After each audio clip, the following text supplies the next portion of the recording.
Bonjour à tous. Avec cette série de vidéos, nous allons entrer dans le thème fondamental de la vie chrétienne sur l'attention aux petits et aux pauvres. Cela avait été un moment très fort du jubilé de la miséricorde lorsque le pape François avait réuni les sans-abri. Et en leur nom, Étienne Villemain, fondateur de l'association française Lazare, avait aussi demandé au pape une journée mondiale des pauvres. Idée immédiatement, vous l'imaginez bien, reprise au vol par le pontife romain et instituée alors officiellement dans sa lettre Misericordia et Misera qui clôturait le jubilé quelques jours plus tard. Alors cette fête, cette journée est fixée au 33e dimanche du temps ordinaire. La première édition a eu lieu il y a 3 ans, en 2017. Et voilà ce que le pape alors écrivait: Je souhaite que les communautés chrétiennes œuvrent pour créer de nombreux moments de rencontre et d'amitié, de solidarité et d'aide concrète. Il espère que s'instaure alors une tradition, écrit-il encore, ainsi pour mieux toucher de la main la chair du Christ. En 2020, cette année, la 4e journée mondiale des pauvres a eu lieu le 15 novembre, avec pour thème cette phrase extraite de l'Ancien Testament: Tends ta main aux pauvres, du livre de Ben Sira. Tends ta main aux pauvres. Nous retrouvons donc cette expression, cette invitation expresse même, dans le livre de cette sagesse antique qui a fait de ces mots comme un code sacré à suivre dans la vie, écrit le pape dans son message. Il nous invite alors à concentrer notre regard sur l'essentiel et à surmonter les barrières de l'indifférence. En citant Matthieu 25 au chapitre 40, l'introduction de son message nous rappelle que la pauvreté prend des visages différents qui demandent une attention à chaque condition particulière. Dans chacune d'elles, nous pouvons rencontrer le Seigneur Jésus qui a révélé sa présence dans ses frères les plus faibles. Le message du pape comporte 10 numéros. Le premier: prenons entre les mains les textes du livre de Ben Sira. Et alors nous y trouvons les paroles d'un maître de sagesse qui a vécu environ 200 ans avant le Christ. Et le pape nous rappelle que dès les premières pages de ce livre de l'Ancien Testament, nous sont donnés des conseils sur de nombreuses situations concrètes de la vie, de la pauvreté, et il insiste sur le fait que dans le besoin, il faut avoir confiance en Dieu.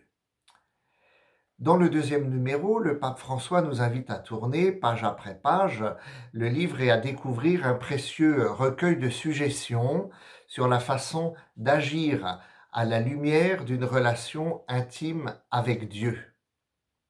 La référence constante alors à Dieu n'empêche pas de regarder l'homme concret, bien au contraire, et les deux sont étroitement liés.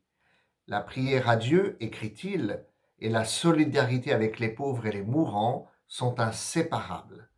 Pour célébrer un culte qui soit agréable au Seigneur, il est nécessaire de reconnaître que toute personne, même la plus indigente et la plus méprisée, porte l'image de Dieu imprimée en elle. Dans le numéro 3, le Saint-Père, entre autres, nous dit que cet antique enseignement de l'attention aux pauvres est actuel pour chacun de nous. La parole de Dieu, en effet, dépasse le temps, l'espace, les religions et les cultures. Et le choix alors de consacrer notre attention aux plus faibles, à leur nombre, à leurs besoins, ne peut être considéré seulement par le temps disponible ou les intérêts privés comme venant quelque chose de surajouté à notre vie ordinaire. Et le Saint-Père nous dit aussi dans ce numéro que le regard tourné vers le pauvre, bien sûr, est difficile, mais plus que jamais nécessaire, et cela pour donner à notre vie personnelle, notre vie sociale, une bonne direction, celle de la vie. Dans le 4e numéro, vous retrouveriez quelques phrases autour de la situation de pauvreté qui nous provoque, qui nous interroge comme chrétiens, avec 2 questions. Comment pouvons-nous contribuer à éliminer ou au moins à soulager la marginalisation et la souffrance quant à la pauvreté? Et deuxième question, comment pouvons-nous l'aider dans sa pauvreté spirituelle? Et le pape de nous dire que la communauté chrétienne est appelée à s'impliquer dans cette expérience de partage. Alors nous le vivons déjà dans notre paroisse et grâce à chacun de vous, grâce à des associations, le Saint-Père nous réveille toujours quant à cette notion de l'attention aux petits et aux pauvres. Ainsi, dans le numéro 5, il nous invite bien sûr à tendre la main, et tendre la main fait découvrir, dit-il, avant tout à celui qui le fait, qu'existe en nous la capacité d'accomplir des gestes qui donnent un sens à la vie. Que de mains tendues, s'exclame-t-il, pouvons-nous voir tous les jours? Oui, il y a en chacun de nous, combien même il y aurait des peurs, la possibilité d'être attentif et d'œuvrer pour les petits et les pauvres. Dans le numéro 6, le pape donne des exemples de ces mains tendues en cette situation de pandémie. La main tendue du médecin, de l'infirmière ou de l'infirmier, bien au-delà de leurs horaires de travail. Les mains tendues de ceux qui travaillent dans l'administration ou du pharmacien, du prêtre ou du bénévole, des hommes et des femmes qui travaillent pour offrir des services essentiels et la sécurité. Vous regarderez comment le pape a développé dans ce numéro 6 ses mains tendues. Puis, le pape au numéro 7 fait toute une réflexion autour de la pandémie que nous vivons depuis plusieurs mois.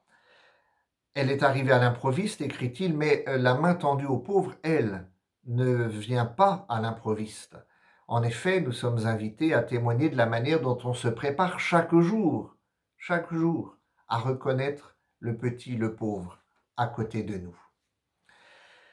Dans le numéro 8, le pape nous rappelle cette invitation à la responsabilité comme engagement direct de quiconque se sent concerné, se sent participer du même sort. Et saint Paul alors est cité par le pape dans l'épître aux Galates: mettez-vous par amour au service les uns des autres, car toute la loi est accomplie dans l'unique parole que voici: tu aimeras ton prochain comme toi-même. Et un peu plus loin, porter les fardeaux des uns les autres.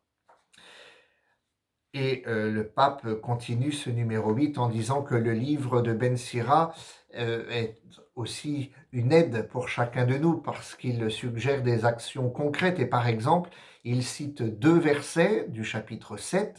Ne te détourne pas de ceux qui pleurent, et plus loin, n'hésite pas à visiter un malade.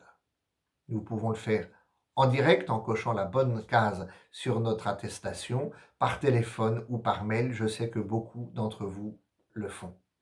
Le numéro 9 tente à nous faire ressortir de cette attitude de ceux qui parfois peut-être ont les mains dans leur poche et ne se laissent pas émouvoir par la pauvreté, dont ils sont alors complices, écrit le pape. Vous verrez cela dans le numéro 9.